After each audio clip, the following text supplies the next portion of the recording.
உனக்கு தெரிஞ்சு வேணுமா என்ன அப்புறம்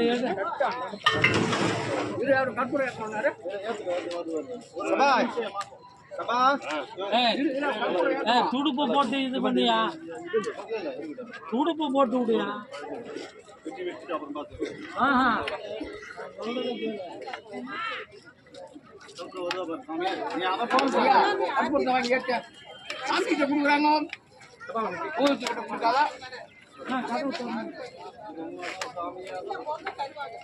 நீ மட்டும் யாரியா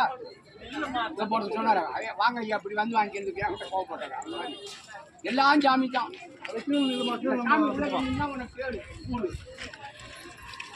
அதான் சொன்னார் கற்பூரம் எரியிலையான்னு நீ அதை புரிஞ்சுக்கல நீ வாங்க